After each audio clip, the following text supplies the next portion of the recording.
pushing underneath the tower is a lot easier to do, just because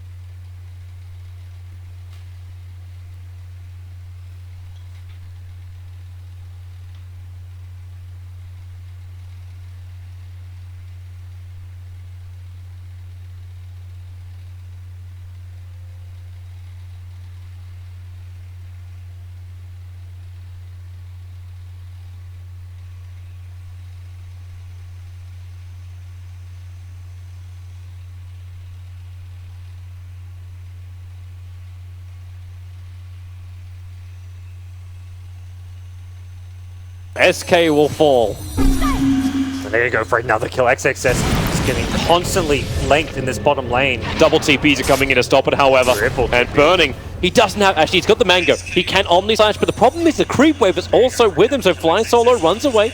The Observer Ward allows him to see practically everything he wants to. And no fissure for another 4 seconds. Fly Solo moves up. TP scrolls off cooldown in 3 seconds time. I think he's away. Yep, he's fine. He can't really keep up with the phase boost. One little range creep. I got this. I got this, boys. Also, just out of interest, broke the leg of the range creep. Look at this. Oh man. Is he just like, is every range creep just deformed from birth, where their knees don't work properly? Yeah, I always thought the little staff he's carrying is so he could be like a pretend spellcaster, but it's actually a walking stick. Yeah, like you look at his knees when he runs. I think we have found like the ultimate cruelty of battle. Every range creep is just having to hobble into battle. But then you look like that's the dire side. But then this Radiant one is just like, yeah, look at me. Good. Like this guy lips. Look at the shoulder blades. Well dressed. He is ripped. He's got this little skirt on. He's stylish. Yeah. Dire creeps have it tough. Why the dire creeps not get as much love as Radiant creeps? I smell injustice in the world. Top lane preparing to fight here. CG, the Dream Call, holding Bobica in position. Right underneath the tower, quick orb. The forward gives the extra vision so Fly Solo get the Void out. And more than enough damage to find the kill. As Purely Veil is damage output, pretty scary at this point with almost the 2 nukes maxed out. They're looking to fight bottom lane. Gabby looking for the early slow on burning. That'll find a little bit of it, but with Q behind, actually Q doesn't have a lot of mana. Mana for Frostbite at the moment. Problematic if this fight does break out. And now they also bring in Kunkka. Fissure block doesn't work. Gabby got to the other side. X mark spot's gonna kick. But yeah, forced some fake TPs, and those TPs now go on cooldown, but without the fissure block on the right side, that was not going to end well for IG.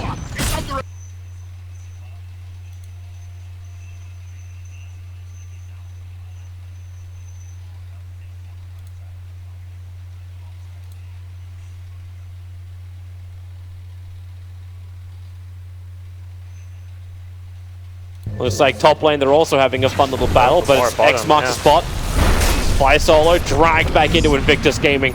They're punishing that cancelled TP. Once they know that, I believe it was the puck, or possibly even puck and Sanking. It was the puck. TPs. It was the puck. Oh, you can't really defend the troll at that point. The troll with a Vlad stick is got no escape and no save to fight against that X initiation and just gets blown up.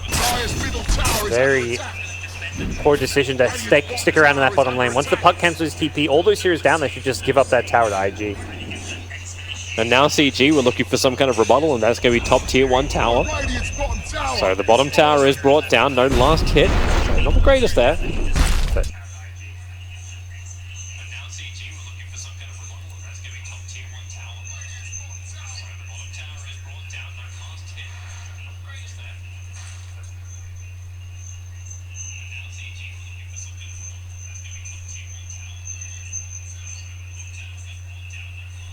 they got one over on the Conqueror, and they got another one being queued up on Earthshaker. I guess Shaker, the way they're playing this offlane is not like the carry Shaker, just looking... Actually, he's not leveling up Fissure too, so it's maybe a bit unorthodox to see this, but I think the Kunk is probably the hero that could have gotten away without them. Judge the hero that's going to be pretty happy with the CG are going to find OP, and OP, he had no idea during nighttime just how caught out he was. They popped that Shadow Amulet. They didn't actually have any protection. They would have been. Use a freezing field. Okay. Oh, sorry, freezing field. That's his teammate. But yeah, I think it would have been. Yeah, a lot trickier to get that kill. Yeah, if they had an ice path, like that would have been nice. But so I'm liking to like the Jakiro synergy with the Puck when you got that early Veil. Gabby, real issues. X marks back, and again, they're quite happy to blow the IG load onto the Troll Warlord. Anything to ensure he goes down. That's chain pickoffs on one of the more fun Clutch Gamers cores that Burning's been getting involved in. And definitely concerning for Clutch Gamers that they're not using this Troll to make moves, take tower. I mean, they've got the top tier one, but that was like a consolation prize for losing the Troll and losing bottom. They're coming to fight. Blink Dagger over on Rappy, so Epicenter available. He goes into the Blink. The Fissure canceling the Epicenter. They needed to start with the Epi, but maybe feeling a little time pressure. Rappy just went for the Blink Burrow. That was super ambitious. You got to expect, they just killed your Troll mid with the Shaker. You got to know that he's going to be sitting behind the Jug, ready to counterplay an initiation and bail out the Jug if needed. And IG didn't even want to fight. Like, the ASF is still trying to rebuild his souls. Let's go to Shadowblade up, and with the level 2 ult, he does have some good kill threat once he gets those souls back, but he does need to get there first. Working on it. Something game is looking a lot more even after a good clutch early game. Yeah, their rotations were nice. The laning phase from IG looked a little rough to say the least. And to be honest, I thought with this Jakiro in their early start, there should be more towers going down. Like, you lose the top tier 1 tower, but that was a trade-off for the tier 1 tower on bottom. Okay, this is nice and low opening. Double Burrow strike. The Macro Pyre is down. It's doing burning. Juggernaut can't get out of it in time. The ship from Bobacol will arrive with a cover of freezing field, but OP lets it go. He was right on top of the Night Stalker and managed to finish the Jakiro and Puck as well. They were clueless. They had no idea then. They did not expect that Shadowblade. And now they're going to lose Gabby as well. The Fissure has blocked him in. The Dire Observable was planned down by Q previously. It gave him the vision, the Echo Slam damage, enough to kill him off. Instead, they can turn their attention towards the SK. Okay, maybe it is. OP finds his 4th kill of this mid-engagement. Torrent won't connect, but you take a tier 1 tower and 4 kills. Yeah.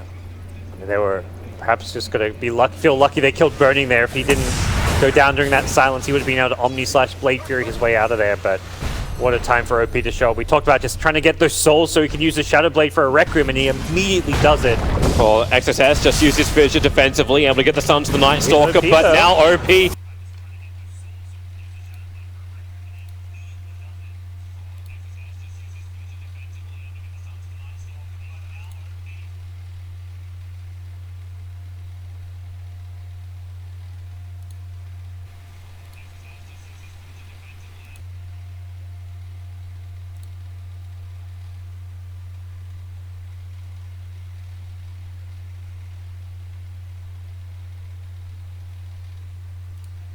Oh, the Omni Slash rips apart Gabby with the extra crit into spin.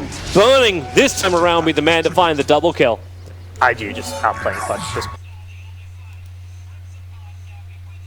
The vision game being won by them as well, and just feels like Clutch Gamers are going for very risky moves that they don't need to, like that dive at top lane on the Earthshaker with just, they did a 2-man move into the enemy jungle where IG had 3.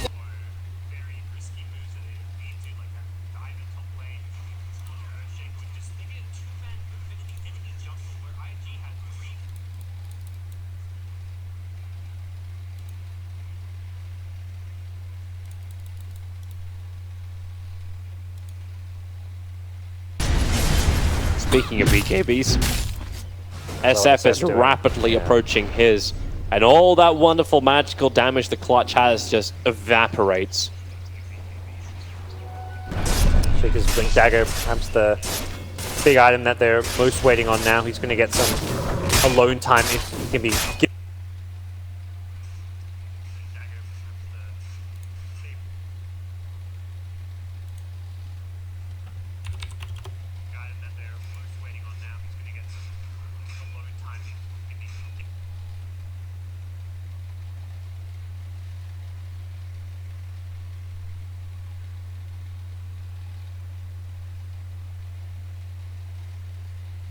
Gets the Burrow Strike off over an XXS. He's still low. Echo Slam, it won't come off, but Rappy loses his life quickly. A perfect ultimate from Q.